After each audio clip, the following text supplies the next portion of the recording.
안녕하세요.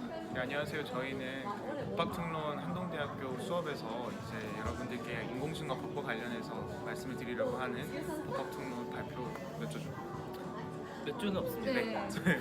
자기소개 한번. 네, 저는 한동대학교 1호학번 최유미라고 합니다. 네, 안녕하세요. 저는 한동대학교 1호학번 김찬일이라고 합니다. 네, 저는 한동대학교 1학번 김요한이라고 합니다. 네, 저희가 오늘 이 인공지능 법학회에서 나온 인공지능과 법이라는 책이 있는데 그 속에서 우리 제4장부터 제5장 내용을 다룰 예정입니다. 우리 최유미 학원님 어떤 네, 저는 이제 인공지능과 민주주의와 관련된 이야기를 들려드리도록 할 거고요. 찬일 학원님. 네, 저는 인공지능과 경제정책과 관련된 말씀을 드리도록 하겠습니다. 저는 인공지능과 입법이 어떻게 변화될 것인지에 대해서 말씀드리도록 하겠습니다. 그럼 첫 번째 순서를 우리 네, 유미 제가 학원님께서 네, 시작하겠습니다. 이렇습니다.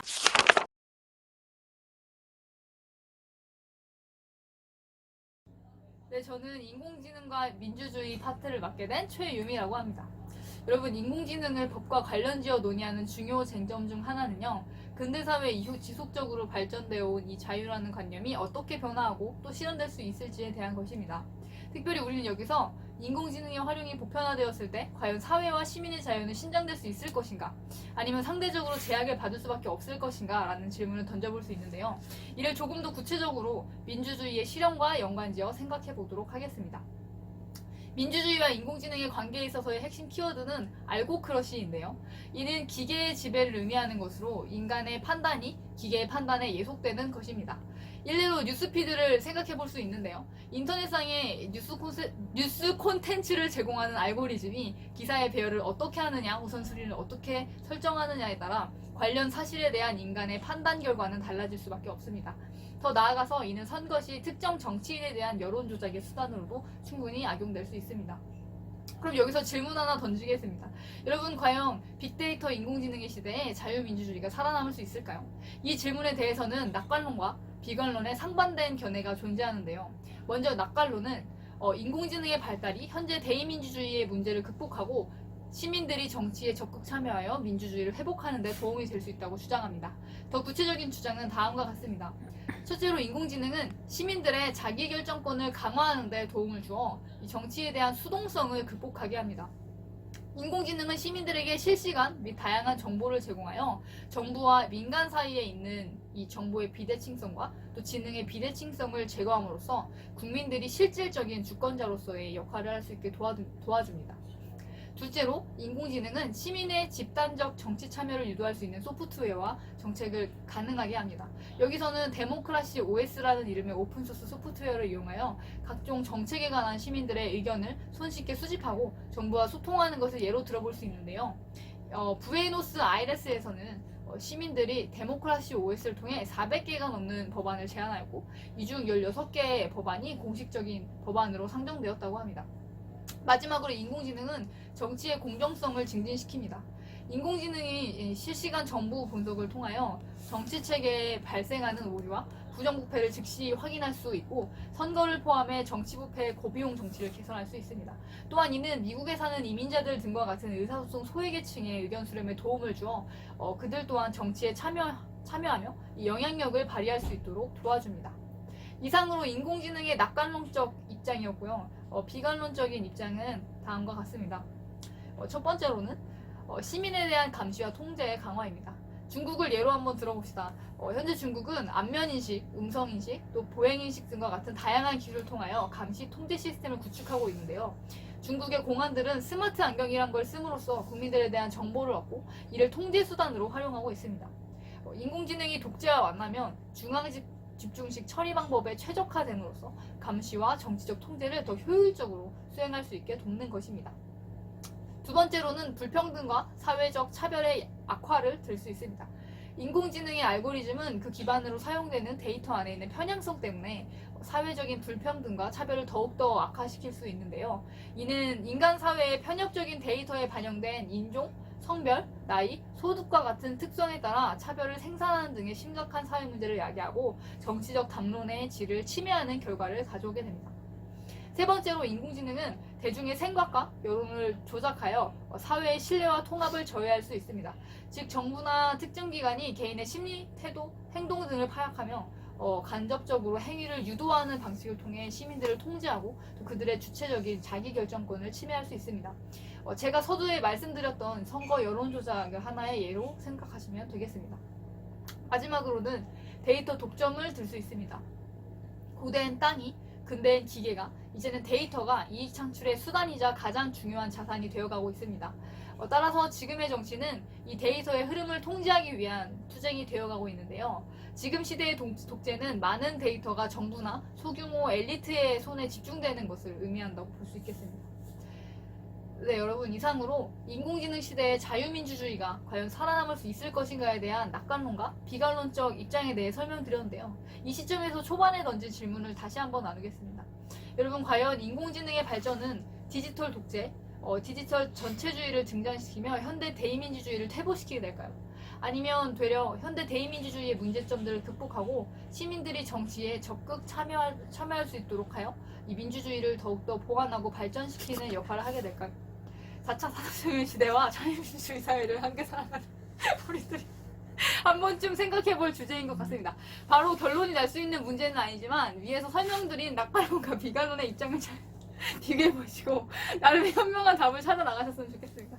결론은 현명한 여러분의 판단에 맡기며 인공지능과 민주주의 여기서 이만 마무리하도록 하겠습니다. 감사합니다.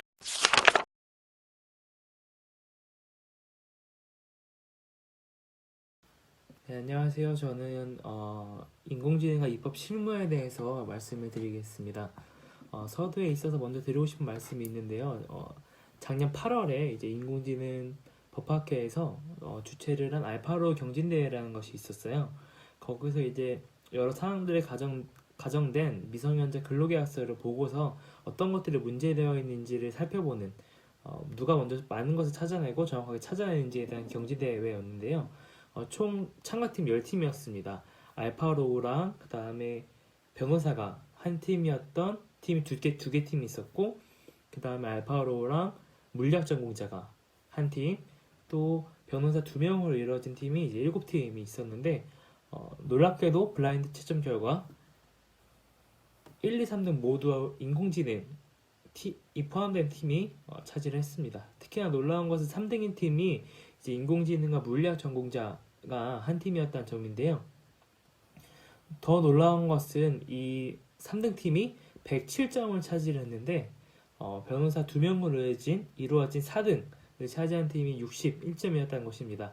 제가 이 말씀을 서두에 드리는 이유는 더 이상 이 법이라는 영역이 법률가들의 전유물이 아니게 되었다라는 것을 먼저 말씀드리고 시작하고 싶습니다. 네, 이제는 이제 인공지능이 입법에 주는 영향에 대해서 구체적으로 알아보도록 하겠습니다. 첫 번째로는요, 국민들의 법지식, 법 이해도가 향상되어서 입법 과정에 적극적인 참여를 할 수 있다고 생각합니다. 2017년에 법제처에서 발표한 자료를 보면 법령, 판례 등의 빅데이터 구축으로 인공지능을 구축하고, 또한 170만 명의 국내 거주 외국인들에게 필요한 법령 정보 모국어 검색을 활성화하겠다. 아닌 또한 조례 6만 여건 속 숨은 규제 발굴 정비 등을 인공지능을 통해서 노력하겠다라고 2017년에 업무 계획을 통해서 발표한 바가 있습니다. 네, 이런 것처럼 이러한 인공지능을 통해서 법에 대한 사람들이 이해할 수 있는 그런 기회가 넓혀진다면 자연적으로 사람들이 이러한 법이 있었구나, 내가 잘 몰랐구나, 근데 이러한 법이 어떤 오류가 있는 것 같으니 이런 것도 수정됐으면 좋겠다라고 적극적으로 얘기할 수 있는 계기가 될 수 있다고 생각을 하고요. 두 번째로는 이와 같은 맥락 속에서 국민들이 인공지능에 접근이 가능하게 된다면 정보의 불균형이 해결될 것이라고 봅니다. 또한 말씀드렸던 대로 입법에 직접 참여를 할 수 있는 것들이 많아질 것이라 생각하는데, 현재 방법으로는 이제 국민신문고나 국민참여입법센터, 그 다음에 국민법제관, 이런 크게 3가지 지금 제도가 있는데 매우 제한적이고 또한 행정부를 거쳐 다시 국회로 가야 되는 구조이기 때문에 매우 시간적으로도 오래 걸리는 단점이 있습니다. 하지만 인공지능 AI가 등장하게 된다면 사람이 아닌 인공지능이 법제 자료를 마련할 수 있고, 현재의 방법이나 아니면 미래의 방법을 통해서 보다 손쉽게 적극적으로 입법에 참여할 수 있다는 이점이 있고요. 결론적으로는 민주사회의 다양한 논의들을 반영할 수 있기 때문에 비록 뭐 법안이 통과되지 않더라도 담론의 장을 형성한다는 것에서 의미가 있다 생각합니다. 세 번째로는 가장 중요한 사항 중에 하나인데요. 입법의 경제성 향상입니다. 국회의원 법률안 제안 전 법률안 통과 가능성을 예측 가능하게끔 하는 것인데 이제 보면 2017년에 서울시민에서 발간한 보도한 자료를 기사를 보면요.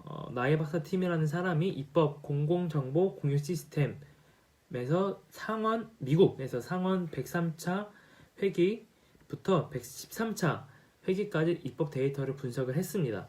연구팀은 108차 회기의 결과를 예측하기 위해서 103차부터 107차 회기에 발의된 법안의 단어와 문장 간의 연결, 의미상 변화, 발의에 참여한 의원 숫자, 법안과 관련된 이해 당사자 등 AI 머신러닝의 시스템에 필요한 것들을 입력해서 학습하도록 했다고 합니다. 이렇게 학습된 AI가 발의된 법안의 내용만으로도 108차 회계에 통과될 가능성이 높은 법안을 예측한 뒤 실제 통과된 법안을 비교를 했는데요. 그 결과 약 65에서 66% 정도의 결과를 예측했다고 합니다.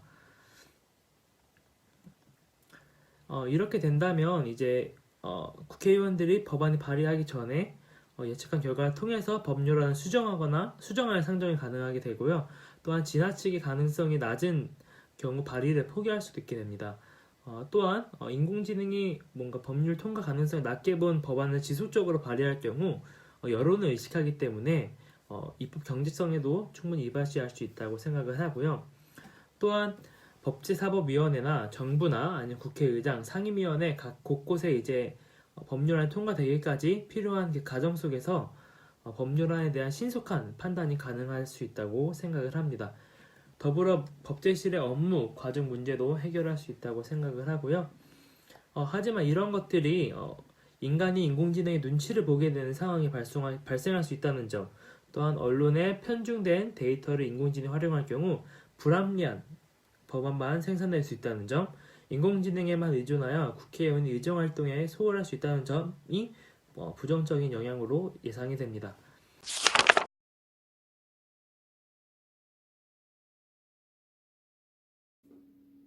네, 마지막으로 인공지능과 경제 정책에 대해서 설명을 드리려고 합니다. 주요국의 인공지능 경제 정책의 흐름과 우리나라의 경제 정책, 나아가 이슈가 되고 있는 데이터 3법에 대해서도 알려드리도록 하겠습니다. 전 세계 각국은 기술의 급변화 속에서 인공지능 정책들을 내놓고 있습니다. 17년 미국을 시작으로 AI 기술 기반 확보, AI 인력 양성, AI 인프라 조성, AI 시장 확대 등의 정책들이 나오고 있습니다. AI 기술의 기반을 다지는 정책들이라고 할 수 있습니다. 구체적으로는 AI 기술 기반 확보를 위해서 연구소 설립과 유치, 정부 주도의 R&D를 추진하고 있습니다.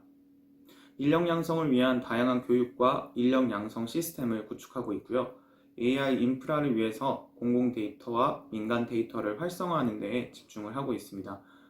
그리고 데이터 전송을 하기 위한 하드웨어로서 고성능 네트워크를 구축할 계획에도 있습니다. AI 시장 확대를 위해서는 클러스터를 조성하고 사업화를 지원하고 있습니다. 조금 더 살펴볼 부분은 이러한 AI 산업의 가장 기반이 되는 데이터 경제라는 영역입니다. 데이터는 4차 산업혁명의 핵심 자원이라고도 할 수 있는데요. 연료가 있어야 엔진을 작동시킬 수 있듯이 인공지능 산업은 데이터가 있어야 돌아갈 수 있는 산업이라고 할 수 있습니다. 우리나라는 데이터 분야의 기술력과 활용도가 다른 나라들에 비해서는 상대적으로 낮다고 평가를 받고 있습니다. 따라서 글로벌 경쟁력을 키우기 위해 데이터 경제로의 전환이 필요한 시점이라고 여러 사람들이 말하고 있습니다. 이러한 이유에서 정부는 2018년과 19년에 데이터 경제를 위한 활성화 계획을 수립해서 진행 중에 있습니다. 현재 데이터 3법이라고 불리는 데이터 관련 개정안이 국회에 계류 중에 있습니다.